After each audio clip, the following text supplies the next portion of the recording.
What are you Please. bringing in?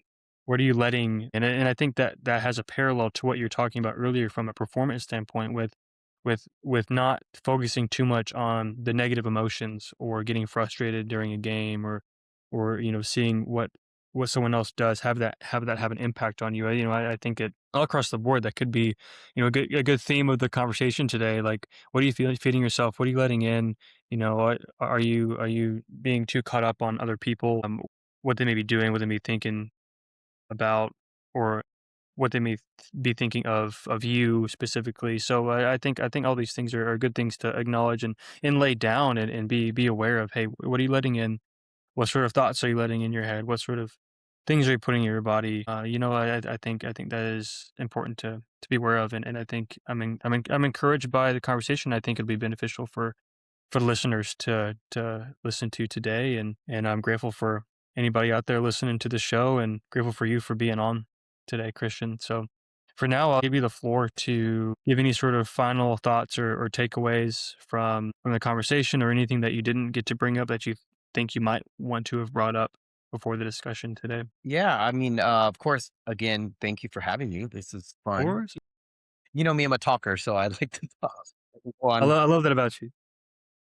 But yeah, kind of to piggyback off what you said, I've really focused, on everything again comprehensively on the lifestyle part. And you know me, I'm big on social media. Like I'm on it a lot. Not that I'm big myself, but I'm on it a lot and you see a lot of I stuff. mean, you're And pretty big. I'm okay. But I do a lot of my work through it, my marketing. So it's easy to get sucked into that world. Hmm. And I'm the first to tell people who see my stuff and they're like, "Oh, you're living the life and you're just traveling and eating and playing tennis." And I'm like, I'm the first to be like, "Hey, it's all a facade. It's all curated to show the best aspects of people's life. You know, take it with a grain of salt. Hmm. Everyone has problems, issues. Like, everyone Yeah. has life." Yeah. Don't let it But breed I tried comparison. Hmm. yeah, I try not to compare, and I try to elicit positivity through my page and my feed and hopefully inspire people or change people or influence them in some positive aspect. But it's easy, even myself, I see this person's so fit or this person's in a different country every day. And I have to learn like, oh, what do they do? They're just like living the life and I'll see someone and then I'll scroll down on their feed and I see the photo of where they posted today is the same photo from 3 months ago, and they're just recycling this content.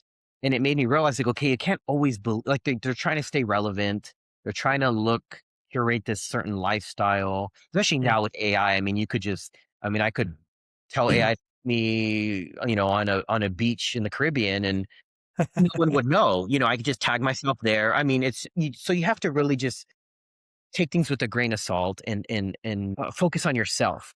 People have a way of making extraordinary lives look ordinary, and people think that's the norm. Uh, Mm.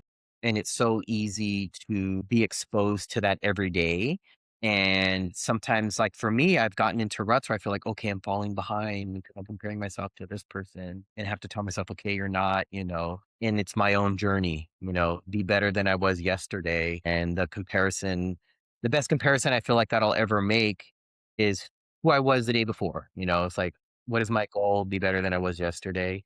Keep improving, being consistent, like you said, in every aspect of your life.